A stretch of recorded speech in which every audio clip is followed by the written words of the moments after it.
everybody. Rita McGrath here, and I am absolutely delighted to be joined virtually by Dean Carignan and JoAnn Garbin, who are the co-authors of this terrific book, Innovation at Microsoft, which provides 7 case studies and a bunch of best practices that they've learned through the course of fostering innovations at a company that's now 50 years old, or soon will be 50 years old, and a bit of an anomaly, right?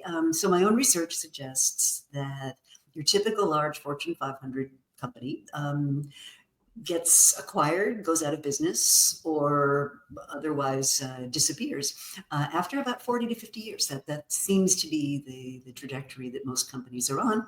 And this company has managed to, so far, avoid that fate. So I'm very curious to learn about how that works and to share with you the interesting ideas from this book. So perhaps JoAnn and Dean, maybe each give a little overview of your background and how you came to be interested in writing this book. Sure. Go ahead, JoAnn, Dean. you want to go first? No, you go ahead. We'll go alphabetical. Okay. Sure. So Dean Carignan, currently work in the office of the chief scientist at Microsoft. This is my 20th year at Microsoft, so I've been here for a good portion of the company's 50-year history. Have done a variety of roles, including product marketing. Came to the office of the chief scientist to focus on AI because I saw that as just such a important and fast-moving area. Prior to Microsoft, I was a consultant with McKinsey & Company, did an MBA at INSEAD, and then before getting into the business world, I worked in international economic development. I was with the World Bank and with USAID. Wow, that's a very interesting journey. Indeed.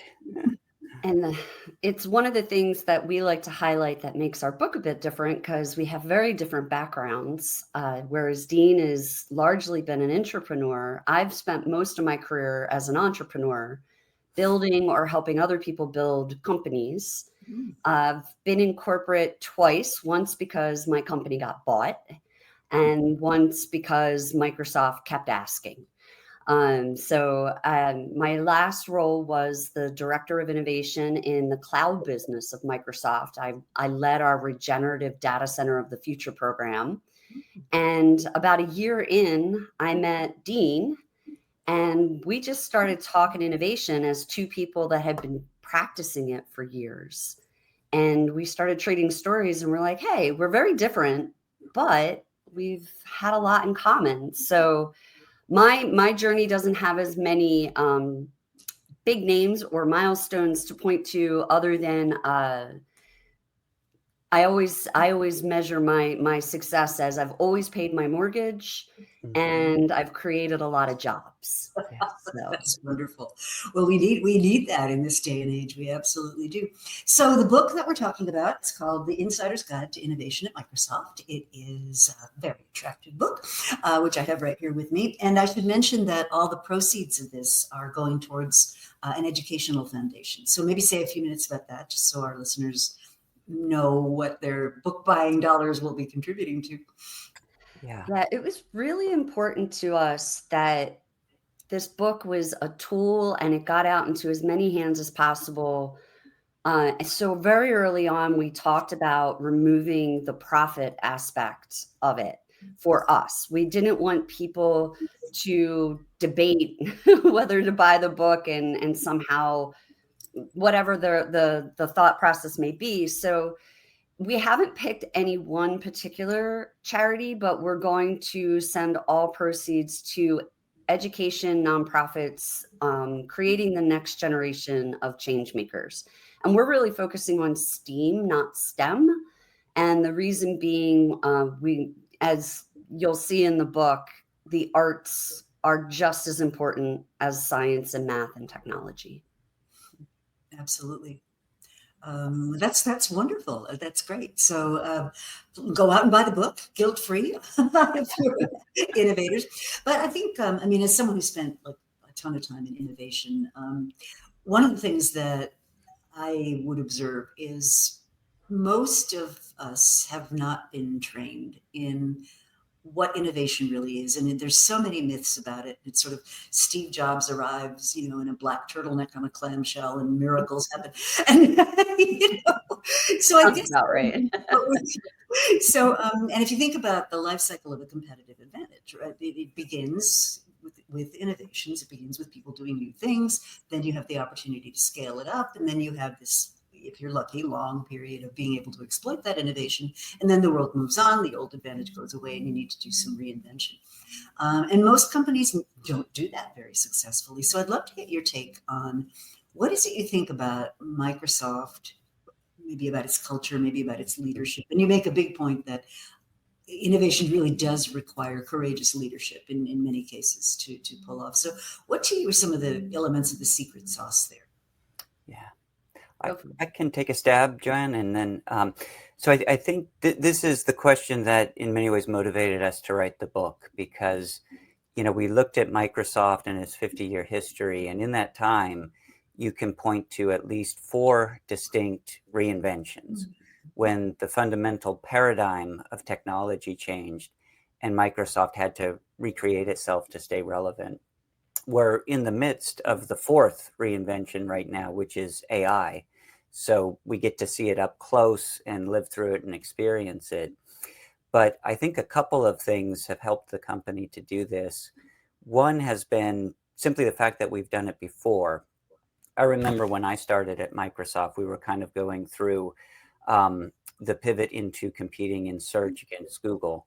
And it seemed fundamentally impossible. And a very tenured CVP came in to talk to our group. And he basically said, we've been in situations like this before. We've navigated it. We've succeeded. So having models to build on and having seen it done in the past is a big component.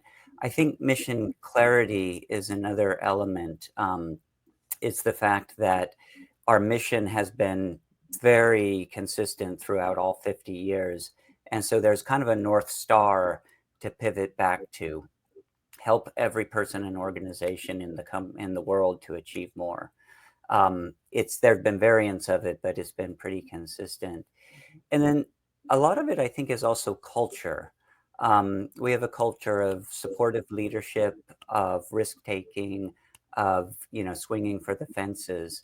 And I think that encourages people to take on the risk that is needed when you actually do have to make one of these big changes and pivots. But I'm sure JoAnn has some other thoughts to add to that. I'll focus on one, which is the premise, a disbelief we're trying to, or a belief we're trying to dispel, that innovation is the realm of a few gifted technical gurus. Yeah. And when you look across the case studies of Microsoft and the history, and you talk to all the people, you find every department, every role, every level of the company involved. And so innovation, both the output is more than technology, and the people creating the change and the value are also more than technologists. And we feel strongly that, we're both engineers. We learned a lot about collaboration and problem solving in our educational environments. And it was focused more directly on, you can innovate, but a lot of programs don't teach that to people, that you too are an innovator. This is another reason we include the arts in this, because artists and musicians and theater folk, they all also get the message that they're innovators. We need to get finance and marketing and all of the other roles at the front line, all the way out into the fields, everything. Everybody needs to believe they have a role to play in the process. And so the book demonstrates that. We tried to highlight all of the different aspects of innovation. I love that. Maybe could I, if I could build on that, because there's another element of both the book and Microsoft. One of the roles or personas in innovation that we identified through the book is what we call boundary crossers. And these are people who work across organizational boundaries, disciplinary boundaries, sometimes geographic boundaries. And what we found was that was absolutely essential to the innovative process, because it often starts very far upstream, has a scientific or technological breakthrough, but it's not really an innovation until it's made its way out into the world to customers and is delivering value.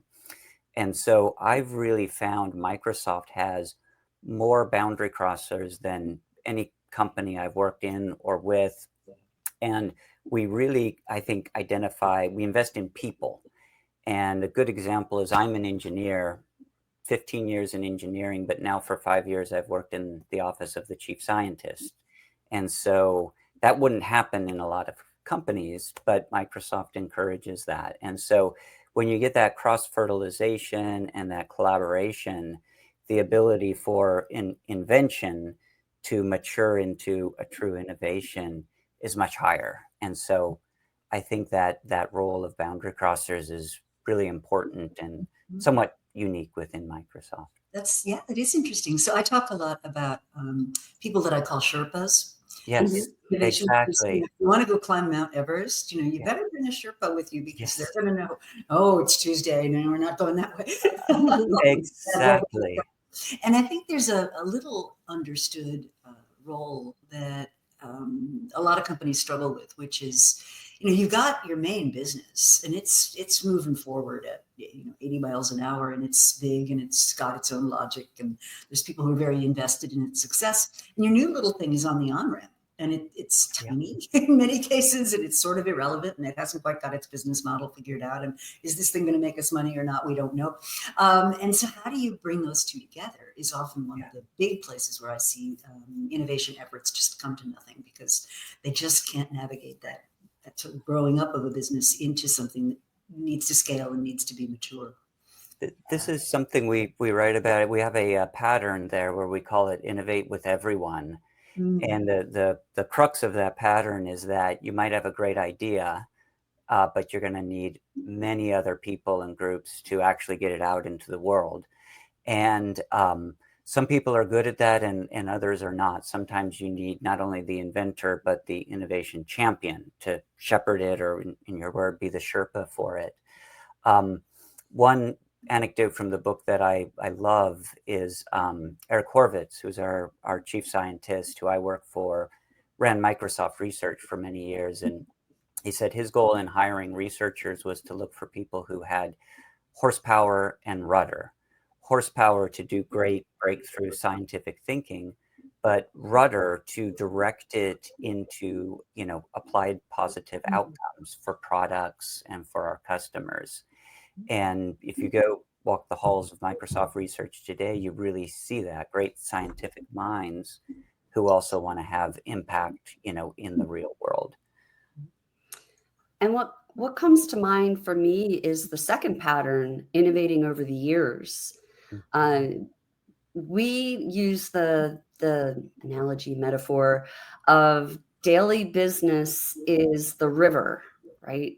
Flowing straight ahead, going path of least resistance, where innovation is an ocean. It's a current. There is a current, but things swell and crash, right? And we talk about, we use a lot of different imagery in the book to try to tell the stories of how the different groups have managed bringing the ocean to the river instead of the river to the ocean. And one of the big ideas from the book is, oftentimes in innovation, we've come to this point where we talk about start small. And that's true, except first you have to paint a big picture.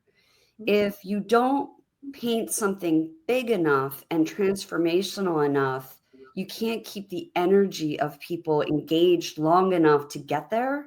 Like, little things get lost and misplaced and looked over.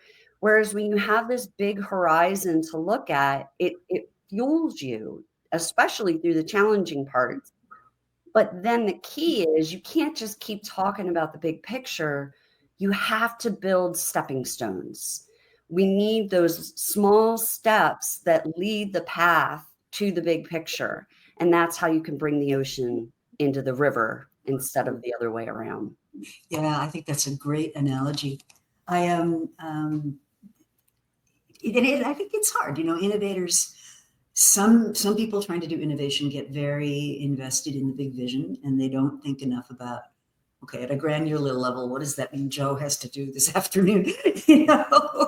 And so you really do need both. And I think there's a skill to that, a real skill. So one of the things that comes up a lot when I talk to people involved in innovation is that, failure comes with the territory. Not a lot of what you try isn't going to work out the way that you expected. It's unpredictable, right? You can't put it on a schedule and say, by next Thursday, this is what's going to happen, the way you can in the core business, right? Because you've ironed out all that uncertainty.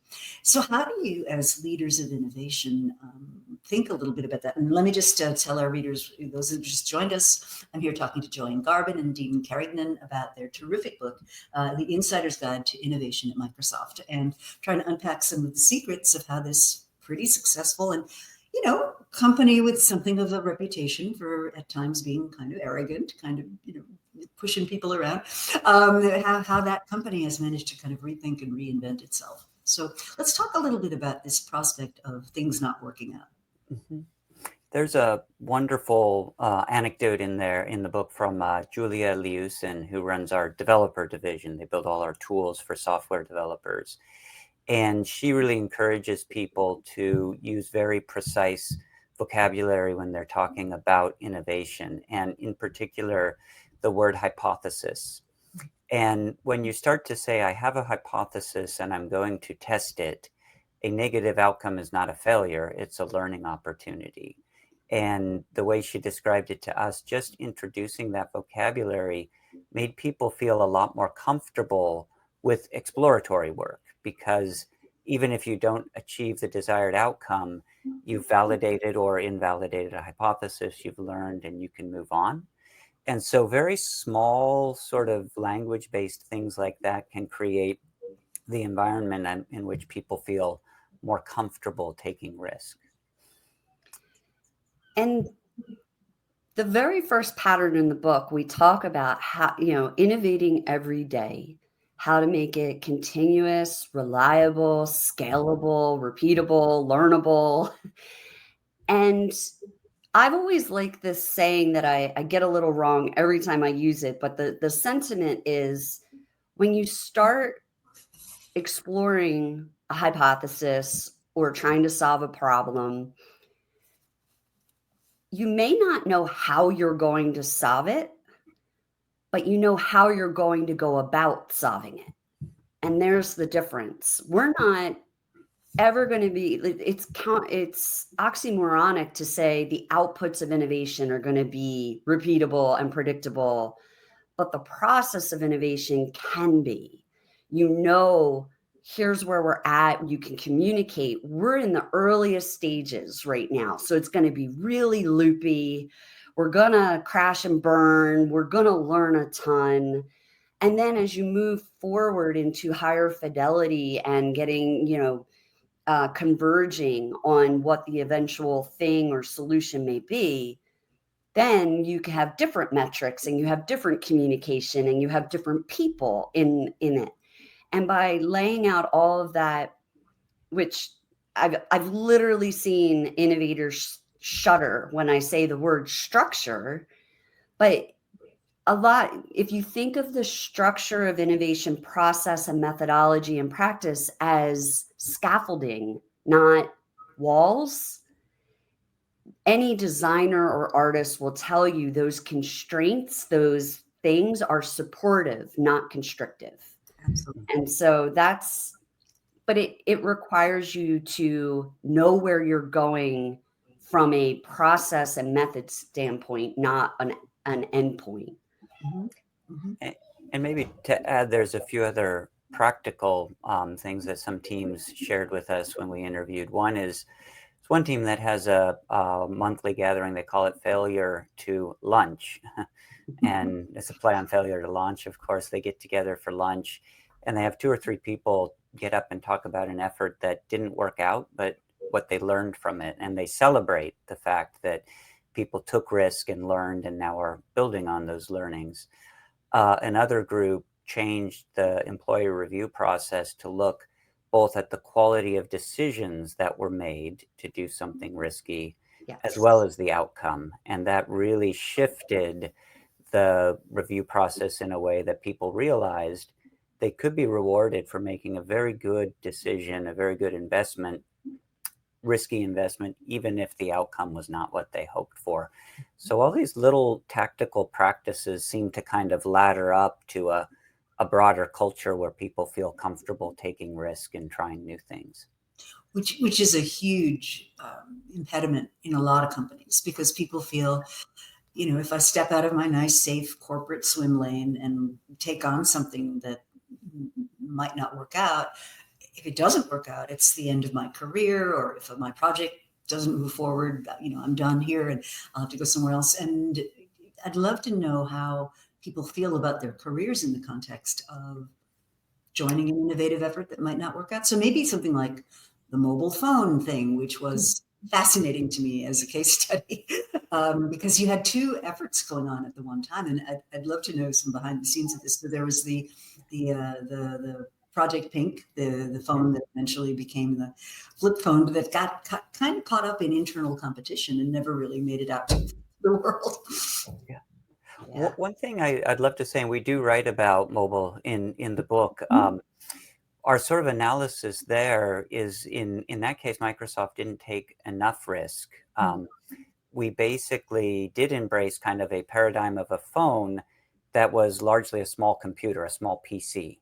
And we didn't reach as far as, say, Apple did in terms of fundamentally reimagining what the device could be, not as a small PC, but a device category in its own right. And that's why a lot of the phones that carried the Windows Mobile operating system couldn't do the things that, say, the iPhone did. And so that's a case where enough risk wasn't taken, but it does point to another strength of Microsoft, was we really learned from that. And as opposed to finger pointing and trying to identify whose miss or failure it was, there was a real concerted effort to learn from what was working and to pivot. And we actually write about that a few times in the book, where the company has had misses. We weren't in front of the search revolution. We kind of went off, the right strategy with one of our Xbox launches. But there's this consistent capability to step back from that and say, we failed and we need to learn and we need to make changes. And that, I think, agility and ability to learn from failure is a big reason why the company keeps innovating. And I'll add something that's not in the book, but it's in the bonus chapter that's coming out on the release date of the book. Okay. So anybody that is at our release party or is an insider in our community, which you can sign up on our website, will get a copy of this bonus chapter about the Microsoft Garage. And their keystone event is the hackathon. And I think a lot of people hear hackathon and they think, engineers having fun for a few days or a week, it's not for me. But the hackathon has been a critical element of the cultural shift in Microsoft from those, competitive guns pointing at each other of project versus project into, as we're moving the culture from know-it-alls to learn-it-alls, which takes time. Every one of our case studies said, this thing we did couldn't have happened in this context. We needed 5 to 7 years to get to this new state of being. Well, while that's happening slowly, the hackathon gives everyone in the company an opportunity every year to put all the fear aside, no career impacts, no reward impacts. It's just a week to collaborate on anything that you're passionate about and do it with people from all parts of the company, people you don't usually work with, in a structured process. So you're learning the innovation method by doing it with the help of the Garage staff. And then you get to see, like, there were 20,000 projects this past in the collective, and maybe 20 of them quote unquote win or move forward. So almost everybody quote unquote fails. And you get comfortable with that because you see that nobody's coming for you when your hypothesis didn't pan out or your prototype just wasn't enough.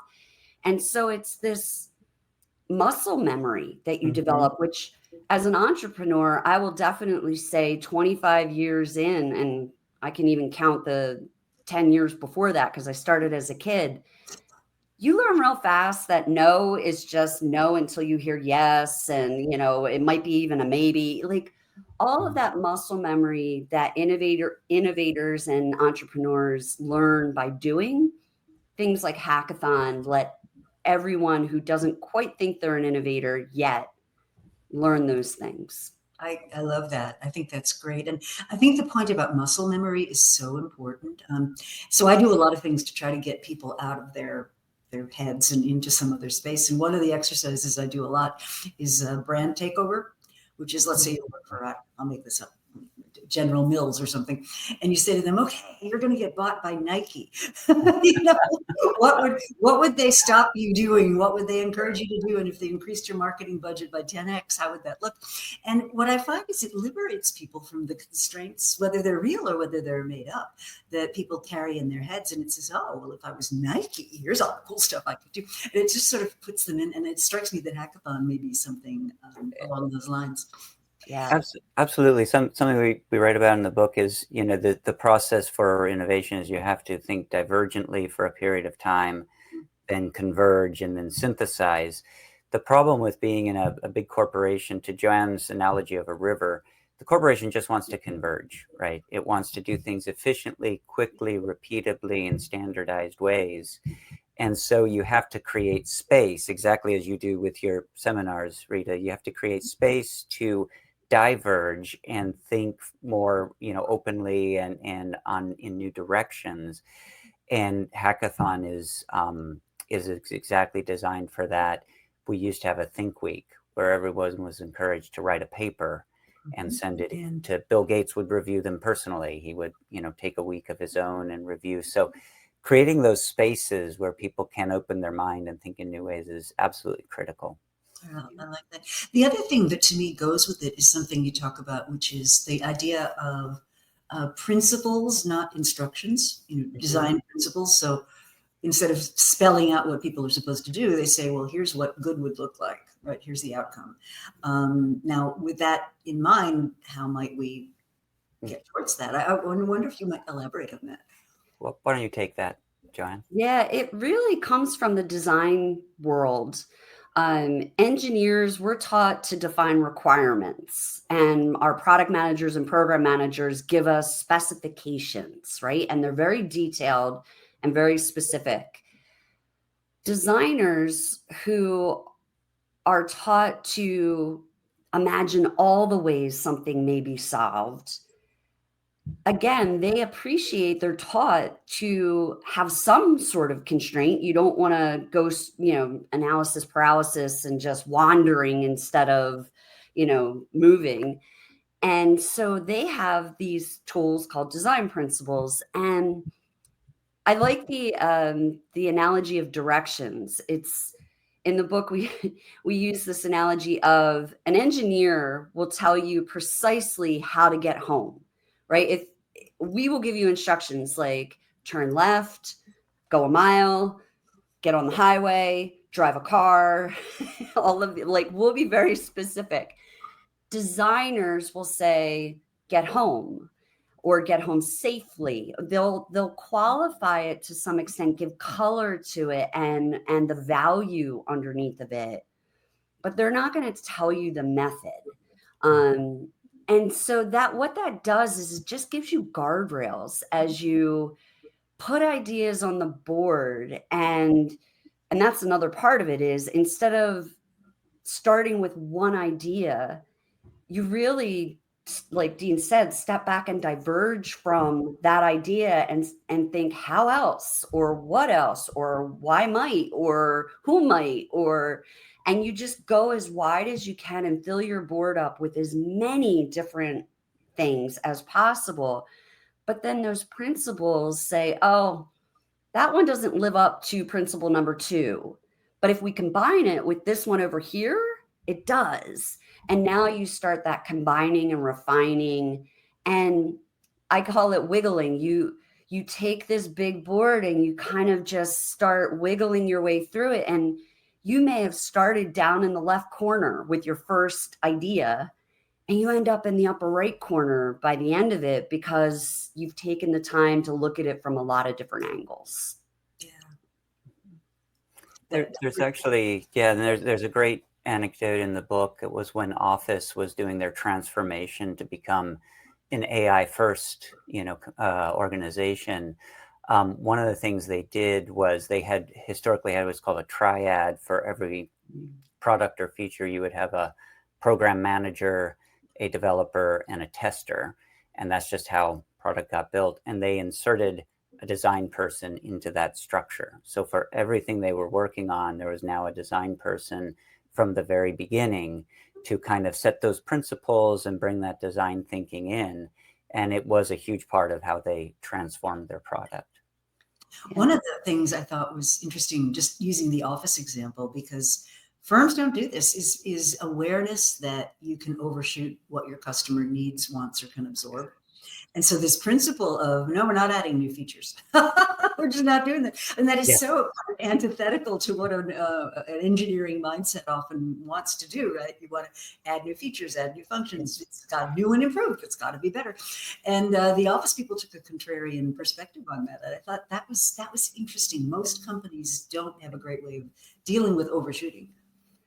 I don't know if you remember this, Dean, but you didn't believe it in the interview. When we interviewed Sumit, when we were writing up that chapter, and Sumit was at the panel on Tuesday, and we brought it up again. No new features, one click to stunning. And she's great at these like rally cries. But when we were writing up this chapter and I added that in at some point, Dean's like, are you sure? Are you sure she said no new features? And I was like, let's go back to the recording. Let's go back to the transcript. And we checked it like 9 times, emailed her. Like, it was so hard to believe that this product that has, I forget how many tens of millions of people using it, and, the money behind it. And she's like, no, stop. And when we analyzed that with her a little bit more deeply, it was super interesting, was that historically they had sold Office to the procurement office in a large corporation. And it was a boxed software. It went out on disks. And so it was great to have hundreds of features as bullet points on the back of the box and on the marketing materials. When they pivoted to a subscription model, now it's all about usage and people getting value out of the software. But it took a very explicit executive directive to say, we're in a new world. We have a new customer. We're going to cater to their needs. And there's enough features. It's more about getting them to use the ones that we have. So the history of that is interesting, and also reminds me that we once were a bit bricks and mortar company. We ship boxes and discs and things, and that's a part of our history as well that shaped us and that we've had to, react to in some ways. Yeah, some people talk about unlearning and yes. Yeah. So I'd love to talk about responsible AI, but before we get there, because I think this is a huge topic, everybody's kind of concerned about it. But before we get there, I'd love to get your perspective on the transition when Satya came in, and just to share my background with Microsoft. So for years I was part of the Microsoft CEO Design Summit, beginning in the Bill Gates era and continuing through much of the Ballmer era.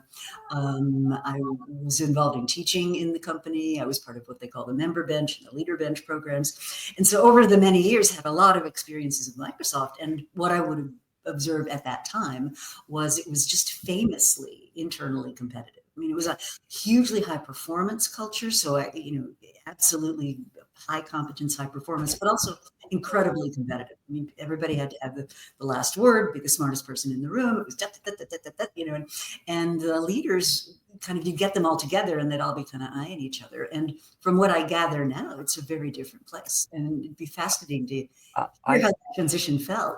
Yeah, I joined at the peak of that, I think, competitive era, and it was a shock to me. There's the famous, cartoon with the Microsoft org chart with guns pointing at each other's head, which felt right on the mark. And what's interesting as a manager, I knew what would be the worst day of every year, and it was a day we called calibration.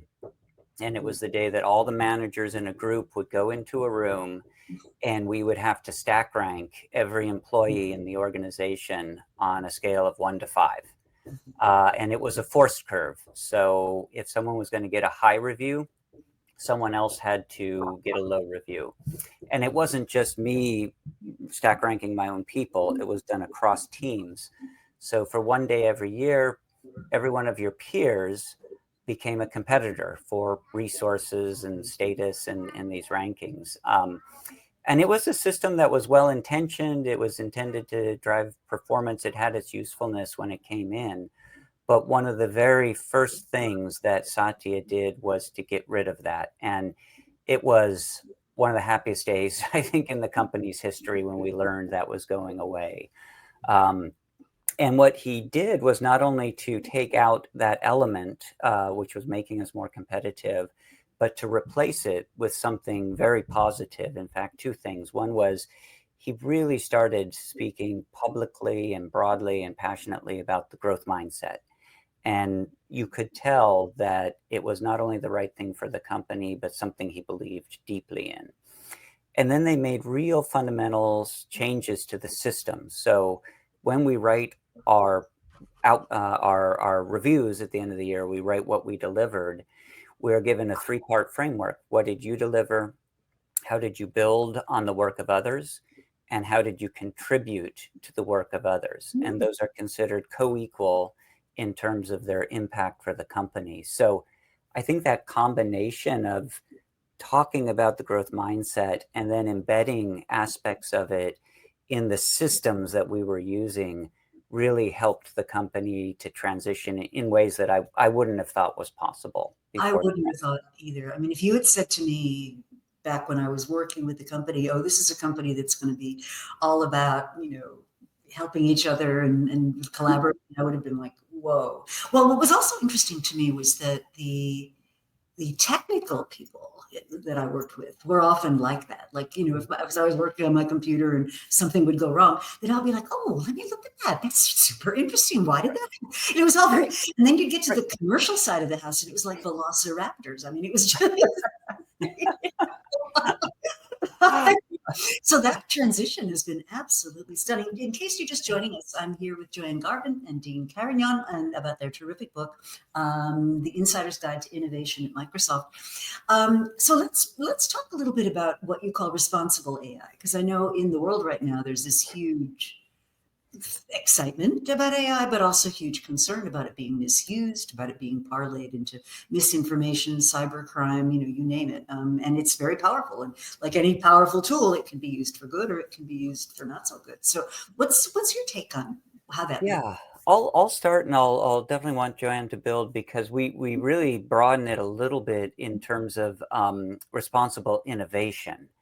And within that, we talk about things like responsible AI, obviously, but also privacy, security, accessibility, and sustainability are kind of our 5 pillars. And the real motivation for writing about that is that a lot of tech culture grew up in an era that tech companies were small and not influential. And, Mark Zuckerberg famously said, move fast and break things. And that's fine if you're a company of 10 or 20 or 30 people. When you have the reach and influence of big tech, it's not fine. So what we tried to talk about in that chapter was, is it possible to move fast without breaking things? And what are the practices and patterns and things that allow you to do that. One of the things I'll speak about AI specifically because I think it's unique in that it's in this moment where I don't think we've ever seen a science that moves as fast as AI and yet transitions into the company as fast as it does. We have no time to kind of let it mature and incubate in the lab. It comes out every month. There's a new model or a new capability. So some of the things we've done at Microsoft is to really think about having very defined and very agile process for how we can receive, let's say, a new model or a new capability, run a battery of tests and evaluations, understand how safe it is, build mitigations, things that make it safer, and then do these staged rollouts where we get it to a very small group to see how it performs in the wild, get it to a slightly larger group, and release broadly only when we feel it's completely safe for the public. And what's interesting about that process, like all innovation, we've turned it into a loop because every time we run it, we learn something new. So even our policy now is part of that loop because we'll learn something new and we'll need to create policy. So as opposed to policy being this linear process, it's part of this learning loop. And we have this incredible cross-disciplinary team that involves legal and compliance and product and research and others. And so it's far from perfect, and we're always trying to make it better. But turning kind of risk assessment and mitigation into a loopy process that just runs over and over has been, I think, a big part of what we've tried to do. And I'll expand to something more foundational of what we took away from studying privacy, accessibility, and the other pillars, including sustainability. When we take compliance and risk and shift it left in the innovation process and make it yet another set of lenses that we're exploring opportunities from and challenges from, instead of trying to treat them as outputs, like we need this to be private, we need this to be sustainable. When we use that as how might this be private, how might this be sustainable, use it as an input in the process, now you not only bake in the results, if you've defined your guiding principles to hold steady to those aims, you can solve in much more novel ways. It points you at different outcomes than you would if you were like, I want to create generative AI. Oh, and then after the fact, I want to make sure it doesn't do anything I don't want it to do.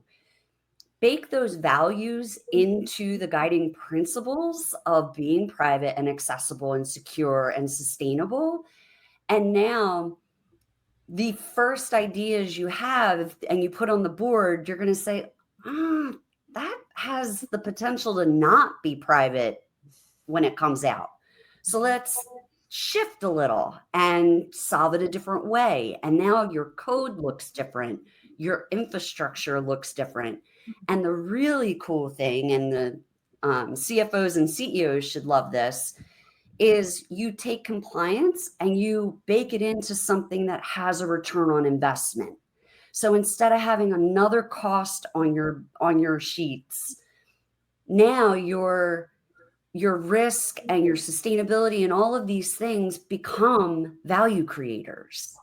And so when you partner all of these disciplines together at the start of innovation, you come up with more robust, novel, competitive, and trustworthy results. And maybe to apply that even back to AI again, there's this one principle that has really helped us. It's the principle of human-centered AI. Yeah. And that basically starts with the question, not what can AI do, but what should AI do? Yeah. What are the uses that are safe, that are helpful, that are complementary to human skills and not a replacement for human skills? And when you kind of flip, the lens and look at it through that perspective, you're just much more likely to start with scenarios and use cases that are going to end well. And not all of the industry has that human-centered view. I'm glad that we do here. Yeah.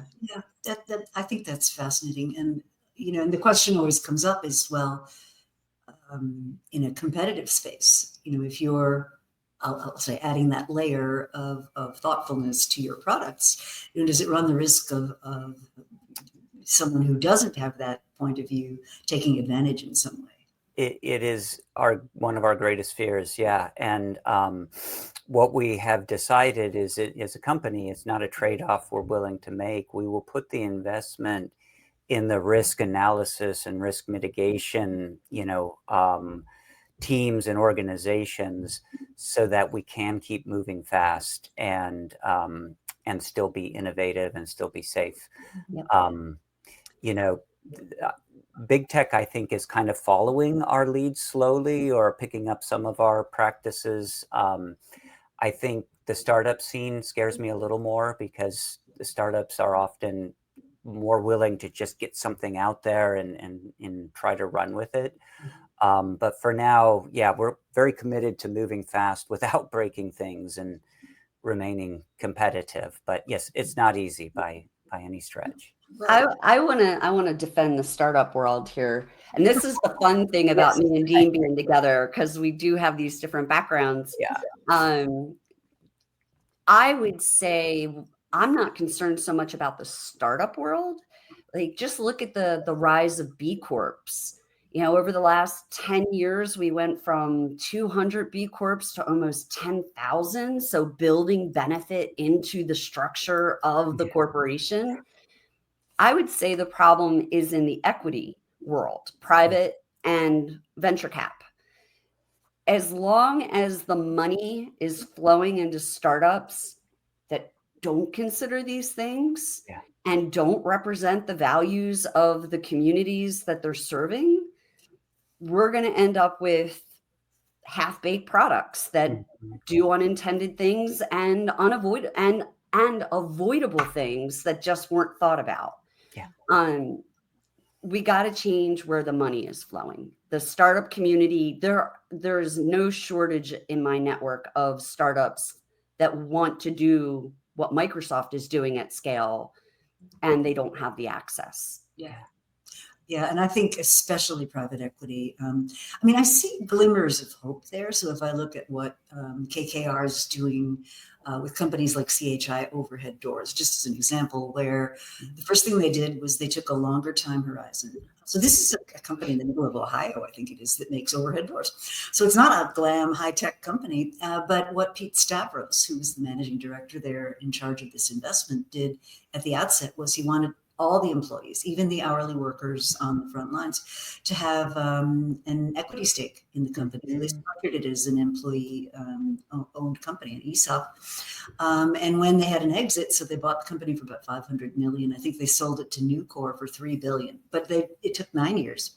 And the average payday for an hourly person is $176,000, depending on their tenure and how long they've been there. So that's stunning, right? So private equity can be a force for good, but a lot of times they're just extractive. I look at private equity in healthcare and it gives me the creeps. Just why? Why is private equity getting involved in care industries? That's a whole other conversation. Can I just add one more thing, since we're here, and let's get this message out there. I will also say the market, us, people, consumers, the people who Microsoft and everybody else is building for, we're building for them. That's all of us. And in 2012, you may even know him, Rita, Carrie Krasinski and I launched a platform to help everyday investors connect their retirement portfolio with values. And this was 2012. And I kid you not, the response from the people with the money, the capital, was, oh, that's a niche. That'll never be anything. No. And we showed them the data about women and the next couple generations and about all of these people that are like, I don't put my money into things I don't care about because I want to, but just because I don't have any other option. And so now, fast forward 12, 13 years, it's $1 trillion market. Mm-hmm. So the signals are all there. I coach CEOs and CFOs on the premise of, you don't have to do this, but you're going to lose. Like, the market couldn't be clearer about what it wants, and it's only a matter of time before you lose.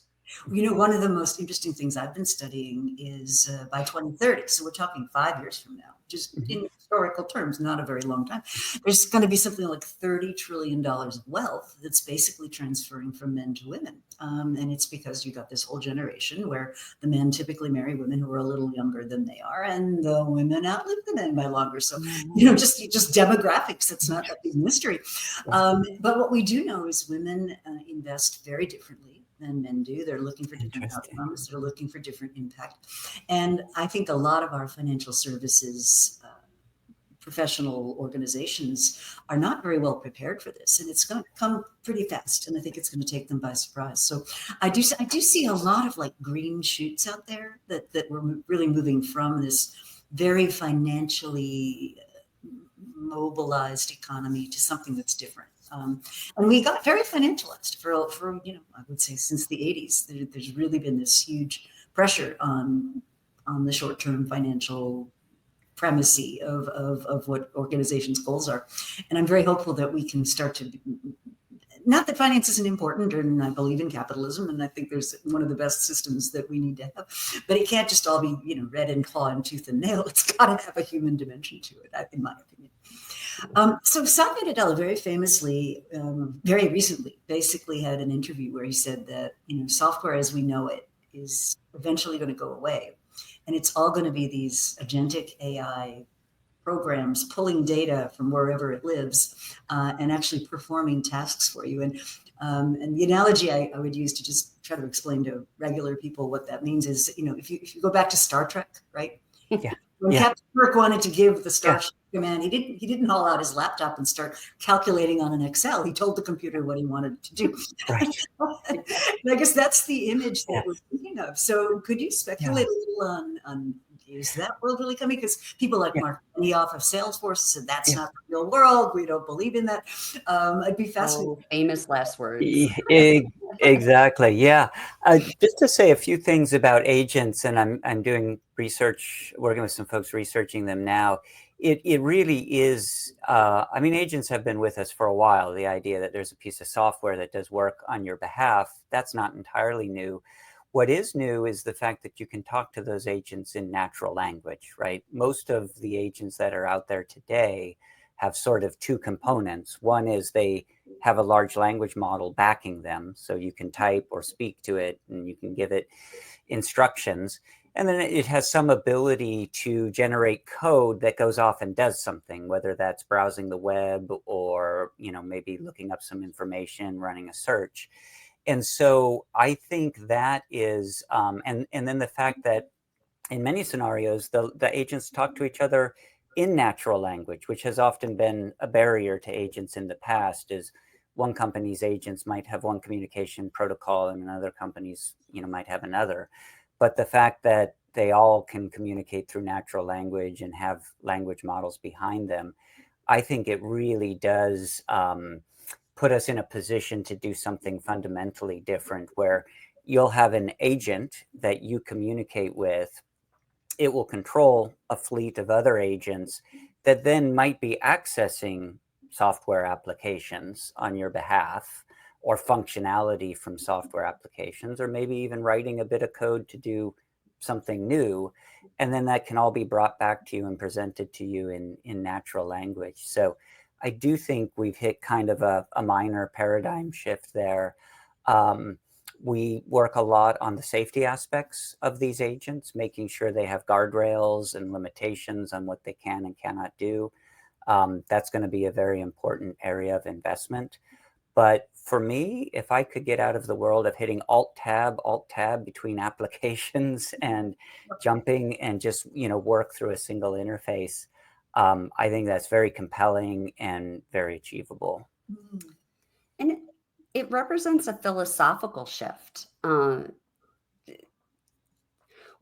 There aren't a lot of people talking about the fifth industrial revolution, more today than a couple years ago. But as you know, the data center of the future leader at Microsoft for a few years there, we're like, well, we're not designing for the fourth industrial revolution. We're designing for the fifth. So we looked out to see what the philosophers and the futurists were talking about. And the best summation of the philosophy was the fifth industrial revolution is when we bend technology back to the service of life. And I find that so beautiful. Just, just like in capitalism, we've lost the path of the network effect and the ecosystem of small businesses, trading, and all of that. We also kind of lost the thread on the point of technology. Technology was not the definition of the word. And I'm sorry, I'm a philosophy nerd. So looking at the etymology of words and stuff, technology is there. It's to make something better. It's to improve. It's intrinsically supposed to be helpful. So it doesn't help us to design things that put people out of work in large swaths or block people out of economic prosperity, and make it narrower. So this fifth industrial revolution, and I love how Satya talks about the democratization of innovation. Agents are the thing that can take a first-year engineer and help them perform like a 10-year engineer. They're the thing that can help a finance person collaborate in real time with a biologist and with an artist and with a musician. We have the ability to not only just replicate what the humans are doing right now, we have the ability to create digital partners that enable every single one of us to quickly explore what is of interest and value to us and ask it tons of questions and then turn those questions into ideas and then prototype those and draw them and imagine them and then put them out into the world and put them in people's hands so that we test them. Opening up that work stream to anybody that has the courage to just log in and try it, that I think is the fifth industrial revolution. Because now, instead of a few hundred people thousand people at Microsoft and a few 100,000 people at Google deciding what tools and what applications and what businesses we have in the world, with a phone, you'll be able to connect into the world economy and participate in meaningful ways and solve the problems that are valuable to you in your context. I think that's marvelous. So one of the things that I've been working on, and I'm working on another book, which is taking a lot longer than I had hoped, but this happens, right? And one of the things that I've been very intrigued by is this transition from economies that have been delivered like massive amounts of prosperity to billions of humans, but it's around cars, fossil fuels, mass production, huge organized corporations. And we're really in this transition to, maybe you call it the fifth industrial revolution, but this transition to digitally enabled, dematerialized experiences in many cases where you don't need a device to get the outcome that you're looking for. And this idea of kind of hyper-localization is something that people are very interested in. And this notion that anybody, no matter where they are, if they had access to the internet through satellites, balloons, or who knows what the technology is going to be, but that they can actually create these really local things and be connected to the larger economic ecosystem, where right now people are shut off. And so the analogy is a little bit like when cars were first available to the masses, it created enormous value in land that was too far away from a railway station to really participate in the economy. And I think we could see a similar explosion of value in this brave new world. So it's exciting to talk to you about that. I'll just give you one personal anecdote that I love is my 11-year-old son really likes to write stories and create, and he uses ChatGPT as kind of a writing coach now. He'll kind of come up with the storyline, and when he's stuck, he'll ask for sort of some kind of guidance or ideas, or he'll get the outline maybe from ChatGPT and start writing. And his skill has really accelerated, and it's something he finds fun and he's creating. And I didn't even encourage him to do it. He just got on my laptop one night and started working on it. So I think those kind of enabling experiences are quite profound with AI, just because it is so approachable. To build on JoAnn's idea, I actually feel like the AI revolution was the one where technology reached out to us as opposed to us trying to become better at using technology. So I love that. That's amazing. Well, the time has flown, and I want to respect what I asked of you. So, for our listeners, we've been talking about this terrific new book, the Insider's Guide to Innovation at Microsoft, with co-authors JoAnn Garbin and Dean Carignan. Just as a reminder, if you do buy the book, the proceeds from its sales will go to support STEAM education, as you call it. And where can people go to learn more? So, the book comes out soon, right? Yes. Yeah, February 18th is the official release date, and we'll be in New York City that week. Hopefully, we'll see you. I would love at Microsoft Garage. Yeah. And you can go to innovation@microsoft.com.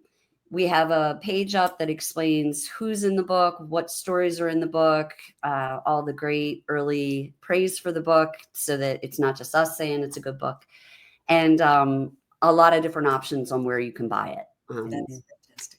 And we are available for pre-order already with the formal launch on February 18th. Yes, and Kindle and audio are coming. So. That's great. Well, as I said, to me, just personally, for those of our listeners, the transformation in this company has been just stunning. And I think this book kind of gives you a front row seat at how that actually happened. So thank you for writing it. Thank you for joining me. And I'm looking forward to seeing how the book makes its way into the world. Thanks a lot. Thank you so much for having us. Yeah. Thank you.